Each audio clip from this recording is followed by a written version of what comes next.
Les Poissons Roses ont été créés en 2010. Nous sommes une plateforme de réflexion de chrétiens à gauche.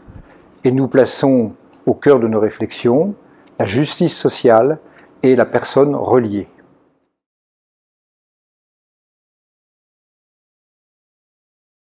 Alors la question écologique est devenue centrale. Des décisions difficiles vont devoir être prises.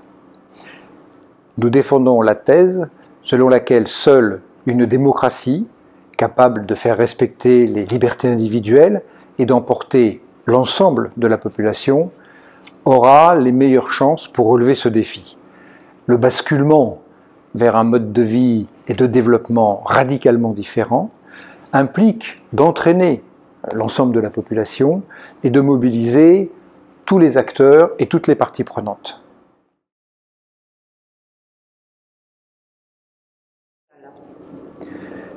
La démocratie actuelle n'est pas satisfaisante et en tout cas insuffisante pour assurer cette mobilisation dont nous parlions.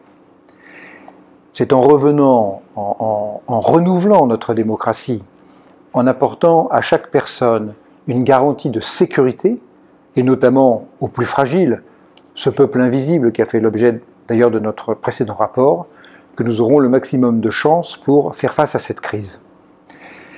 Cette démocratie doit impliquer le maximum d'acteurs, les citoyens, les associations, les ONG, les syndicats, les églises, les partis, et doit mobiliser tous les territoires, de la commune jusqu'à l'Union européenne. C'est pour cela que c'est une démocratie implicative et territoriale.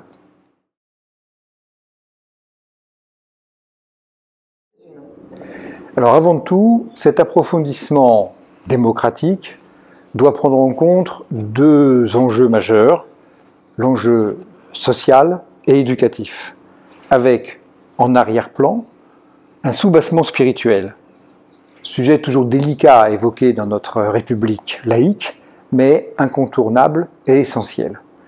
Et c'est à cette condition que nous pourrons mettre en œuvre les propositions que nous avons formulées et qui se déploient dans 5 champs. Le champ éducatif, institutionnel, social, financier et strictement écologique. Alors, comme vous avez dit, nous avons formulé 22 propositions, je peux en citer quelques-unes. Par exemple, il s'agit de garantir à toute personne une sécurité économique et sociale afin de faire diminuer les peurs. Ensuite, il faut responsabiliser chaque citoyen sur ses émissions de CO2, en élaborant un bilan carbone individuel et en faisant du suivi de ce bilan une obligation progressivement. Et en parallèle, au niveau européen, il faut imposer les classes les plus aisées, qui sont les plus émettrices de CO2, afin qu'elles changent leur mode de vie. Il faut également veiller à ce que l'épargne disponible soit orientée vers les investissements écologiques. Et nous défendons l'idée d'un financement nouveau, des financements 4P, pour principe du partage des profits et des pertes.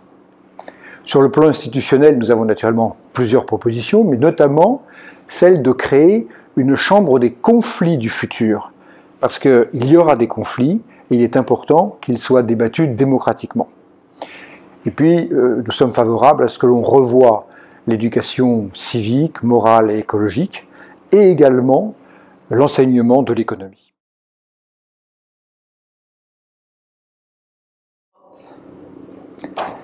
La guerre en Ukraine nous rappelle que l'histoire est tragique, nous l'avions un peu oublié. Et elle souligne 2 enjeux très importants pour nos pays, la nécessité de retrouver notre indépendance énergétique et l'obligation de baisser nos consommations d'énergie fossile.